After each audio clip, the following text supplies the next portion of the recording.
Hello friends, നമുക്കിന്നൊന്ന് ശിവരാത്രിയല്ലേ, അപ്പോൾ ശിവാലയോട്ടം പോയിട്ട് വന്നാലോ? ശിവാലയോട്ടം എന്ന് പറയാൻ പറ്റൂല, കാരണം ഞാൻ 2 കോവിലാണ് പോണത്. കൊച്ചിനെയും വെച്ചിട്ട് അധിക ദൂരമൊന്നും അങ്ങനെ പോകാനൊന്നും പറ്റില്ല. അതുകൊണ്ട് 2 കോവിൽ, അടുത്തുള്ള 2 കോവിലിൽ പോയിട്ട് വരാം.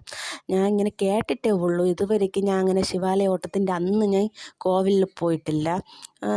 അതുകൊണ്ട് ഒരാഗ്രഹം ഉണ്ടായിരുന്നു, ഈ പ്രാവശ്യമെങ്കിലും എനിക്ക് ശിവാലയോട്ടത്തിൻ്റെ അന്ന് കോവിൽ പോകണം എന്ന്. സൗണ്ട് കൊടുക്കുമ്പോൾ മോളും കൂടെ ഇടയ്ക്കിരുന്ന് സംസാരിക്കണം, അതാണ് ഒരു അങ്ങോട്ടും ഇങ്ങോട്ടും മാറിപ്പോണത് സംസാരമൊക്കെ. ഓക്കെ, ആദ്യമായിട്ടാണ് ഞാൻ ഇങ്ങനെ പോണത്. അപ്പോൾ എന്തായിരിക്കും എന്ന് ഇതുവരേക്കും ഞാൻ കണ്ടിട്ടില്ല കോവിലിൽ കയറി.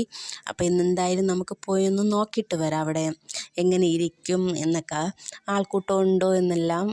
ആദ്യമായിട്ടല്ലേ പോണത്, അതിൻ്റെ ഒരു ഇതുണ്ട് എനിക്ക്. ശരി, നമുക്കിനി അവിടെ പോയിട്ട് കാണാം.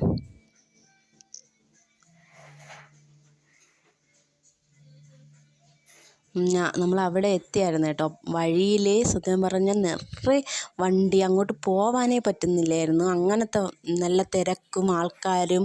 ആദ്യമായിട്ട് എനിക്ക് ഇത്രയ്ക്ക് ആൾക്കാർ കാണുമെന്നേ ഞാൻ വിചാരിച്ചിരുന്നില്ല. നമുക്ക് വണ്ടി പോലും ഒതുക്കിയിടാനുള്ള സ്ഥലമേ ഇല്ലായിരുന്നു, അത്രയ്ക്ക് ആൾക്കൂട്ടവും എല്ലാം ആയിട്ട്. അങ്ങനെ ചേട്ടൻ കൊണ്ടുപോയി ഒരു സ്ഥലത്ത് ഒതുക്കിയിട്ടിട്ട് നമ്മളിങ്ങനെ ക്ഷേത്രത്തിലോട്ട് പോകാൻ വേണ്ടി നടന്ന് പോയിക്കൊണ്ടിരിക്കുന്ന വഴിയല്ല. അതേപോലെ തന്നെ ക്ഷേത്രത്തിൽ ഞാൻ 2-3 പ്രാവശ്യം പോയിട്ടുള്ളൂ, നമ്മുടെ വീട്ടിൻ്റെ അടുത്ത് തന്നെ.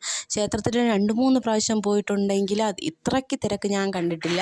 പക്ഷേ ഇപ്പോൾ ഈ പ്രാവശ്യം നല്ല ആൾക്കൂട്ടമായിരുന്നു. അത്രയ്ക്ക് ഭക്തജനങ്ങൾ ശിവാലയോട്ടത്തിൻ്റെ അന്ന് ഇങ്ങനെ കാണാൻ വരുന്നതെന്നൊക്കെ പറയുമ്പോൾ ഒരു അത്ഭുതം തന്നെയാണ്. അങ്ങനെ അവിടെ എല്ലാം പോയി നമ്മൾ തൊഴുത്. ചേട്ടനും കൊച്ചും വന്നില്ല. ചേട്ടൻ പറഞ്ഞ് തൊഴാൻ പറ്റുമെന്ന് അറിഞ്ഞൂടെ, നീ എന്തായാലും കയറിയിട്ട് വന്നു പറഞ്ഞ് ഞാൻ മാത്രം കയറിപ്പോയി എല്ലായിടും തൊഴുത്. എനിക്ക് തൊഴാൻ പറ്റി, ഞാൻ തൊഴാൻ പറ്റില്ലെന്നാണ് വിചാരിച്ചത്, പക്ഷേ തൊഴാൻ പറ്റി. അവിടെയൊക്കെ ക്യൂവിലായിരുന്നു വിട്ടുകൊണ്ടിരുന്നത്, അതുകൊണ്ട് തന്നെ ക്യൂവിൽ കയറുമ്പോൾ നമുക്ക് തൊഴാൻ പറ്റും. അങ്ങനെ ക്യൂവിൽ കയറി തൊഴുതിട്ടൊക്കെ തൊഴുതിട്ട് വന്നാൽ പിന്നെ നമുക്ക് എന്താണ് പ്രധാനമായിട്ട് വേണ്ടത്, ഫുഡ് എവിടെ ഉണ്ടോ അവിടെ നമ്മളുണ്ട്, അങ്ങനത്തെ രീതിയല്ലേ. അങ്ങനെ അവിടെ പോയി ജ്യൂസ്, അതേപോലെ നമ്മളെ ഫേവറേറ്റായ ഇതിനെന്തിരുന്ന് പറയുന്നത്, പാനിപ്പൂരി, മസാലപ്പൂരി ഇങ്ങനെയൊക്കെ ഉണ്ടായിരുന്നു. നമ്മൾ പിന്നെ ഒരു പാനിപ്പൂരിയും മസാലപ്പൂരിയും വാങ്ങിച്ച്, ഒരു ജ്യൂസും വാങ്ങിച്ച്, പിന്നെ നാരങ്ങ ഉപ്പിലിട്ടത്, നെല്ലിക്ക, നിറയെ ഉപ്പിലിട്ട ഐറ്റങ്ങളൊക്കെ ഉണ്ടായിരുന്നു. കുറേയൊക്കെ ഞാൻ വീഡിയോ എടുത്തില്ല, കുറച്ചായിട്ട് തന്നെ വീഡിയോ ഒക്കെ എടുത്തുള്ളൂ, കാരണം ആദ്യമായിട്ടല്ലേ അങ്ങനെയൊക്കെ എടുക്കുന്നത്, അതുകൊണ്ടുള്ള ഒരു ബുദ്ധിമുട്ടായിരുന്നു. പിന്നെ കഞ്ഞി കൊടുക്കുന്നുണ്ടായിരുന്നു. നമ്മൾ വഴിയിൽ കൂടെ പോകുന്നിടത്ത് കഞ്ഞി, മരിച്ചിനി അങ്ങനെ നിറയെ ജനങ്ങൾക്ക് വേണ്ടി കൊടുക്കാൻ വേണ്ടി ഇങ്ങനെ ഓരോരോ ഭാഗത്തൊക്കെ കഞ്ഞിയും മരിച്ചിനിയായിട്ടൊക്കെ ആക്കിയിട്ട് അങ്ങനെ നിറയെ ഐറ്റങ്ങളൊക്കെ കൊടുക്കുന്നുണ്ടായിരുന്നു. പിന്നെ നമ്മൾ അവിടെ ചെന്ന് കഞ്ഞിയൊക്കെ കുടിച്ച് നമുക്ക് തിപ്പഴപ്പും കൂടെ പോകണമെന്നുള്ളൊരു ആഗ്രഹം ഉണ്ടായിരുന്നു. അവിടെ നല്ല തിരക്കായിരിക്കുമെന്ന് എല്ലാവരും പറഞ്ഞ്, എങ്കിലും ചെന്നൊന്ന് കണ്ടിട്ട് വരാമെന്ന് പറഞ്ഞ് പിന്നെ അവിടെ നിന്ന് കഞ്ഞിയൊക്കെ കുടിച്ചിട്ട് ഇനി തൃപ്പരപ്പ് പോകാമെന്ന് വിചാരിച്ച്. മോൾക്കും നല്ല ഇഷ്ടപ്പെട്ടു, പക്ഷെ നല്ല എരിവൊക്കെ ആയിട്ടുള്ള നല്ലൊരു സൂപ്പർ കഞ്ഞിയായിരുന്നു. അവൾ നല്ല കഞ്ഞിയെല്ലാം കുടിച്ച് നല്ല തന്നെ ഇരുന്നത്.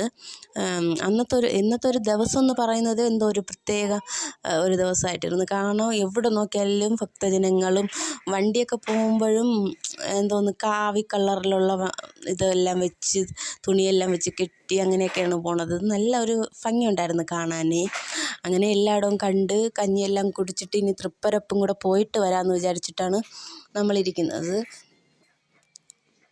അങ്ങനെ ഇനി തൃപ്പരപ്പ് പോകുമ്പോൾ അങ്ങോട്ട് പോണ വഴിയിലേ നല്ല ഭക്തജനങ്ങളായിരുന്നു. പക്ഷേ തൃപ്പരപ്പ് കയറി തൊഴാനായിട്ട് നമുക്ക് പറ്റിയില്ല, കാരണം അങ്ങോട്ട് പോയപ്പോൾ അത്ര എന്ന് വെച്ചാൽ കോവിലിൽ പോകണം നടയിൽ അത്ര ജനങ്ങളൊന്നും ഇല്ലായിരുന്നു. ശരി, നമുക്ക് വാട്ടർഫോൾസ് എല്ലാം കണ്ടിട്ട് വന്നിട്ട് കയറാമെന്നുള്ള ഒരിതായിരുന്നു. പക്ഷേ അത് കണ്ടിട്ട് വന്ന് തിരിച്ച് വന്നപ്പം അങ്ങനെ തിരിച്ച് വന്നിട്ട് കയറാമെന്ന് വിചാരിച്ചു, പക്ഷേ അവിടെ കയറാനൊന്നും പറ്റില്ലായിരുന്നു, അത്രയ്ക്ക് ജനക്കൂട്ടമായിരുന്നു. അങ്ങനെ ശരി, നമുക്കൊന്ന് വാട്ടർഫോൾസ് എല്ലാം കണ്ടിട്ട് വരാമെന്ന് വിചാരിച്ചിട്ട് അവിടെ ഒരു സ്ഥലത്ത് പോയി വണ്ടിയൊക്കെ ഒതുക്കി പിന്നെ വാട്ടർഫോൾസ് കാണാൻ വേണ്ടി പോയി. ഞാൻ 10ൽ പഠിക്കുമ്പോൾ തന്നെ ഇവിടെ എന്ന് വെച്ചാൽ അടുത്താണ് വീടെങ്കിൽ ഇതുവരേക്കും കല്യാണം കഴിഞ്ഞിട്ട് മാരേജ് ആയിട്ടൊന്നും ഇതുവരേക്കും ഞാൻ ഇങ്ങനെ വാട്ടർഫോൾസ് കാണാൻ അങ്ങനെ വന്നിട്ടില്ല. ഇന്നാണ് അതിനുള്ള സമയമേ കിട്ടിയത്. അടിപൊളിയായിരുന്നു വാട്ടർഫോൾസ്, പറയാതിരിക്കാൻ പറ്റൂല. അടിപൊളി ഒരു ഒരു ഫീലിംഗ് ആയിരുന്നു വാട്ടർഫോൾസിൻ്റെ അവിടെ പോയപ്പോഴേ. നമ്മളങ്ങോട്ട് ഇറങ്ങുന്ന സ്ഥലത്തെല്ലാം നിറയെ കടകളും നിറയെ ചായക്കട, അങ്ങനത്തെ മാല, വള, അങ്ങനത്തെ നിറയെ കടകളും എല്ലാം ഉണ്ടായിരുന്നു. സൂപ്പറായിരുന്നു എല്ലാം. അവിടെയൊക്കെ പോയി കണ്ടിട്ട് വരാനും എല്ലാം നല്ല തന്നെ ഇരുന്ന്. നമുക്ക് ഈ ഉത്സവം ഇതേപോലത്തെയൊക്കെ ആഘോഷങ്ങൾ വരുമ്പോൾ അല്ലേ നല്ലൊരു ഇതായിരിക്കും. മൈൻഡെല്ലാം ഒന്ന് ഫ്രീ ആയിട്ട് നമ്മൾ അവിടെയൊക്കെ പോയി ഒന്ന് കറങ്ങി എടുത്തിട്ടൊക്കെ വരുമ്പോൾ നല്ലൊരു ഗുഡ് ഫീലിംഗ് ആയിട്ട് തന്നെ നമുക്കിരിക്കും എപ്പോഴും. ഇതാണ് വാട്ടർഫാൾസ്, സൂപ്പറായിരിക്കും അവിടെ പോയി.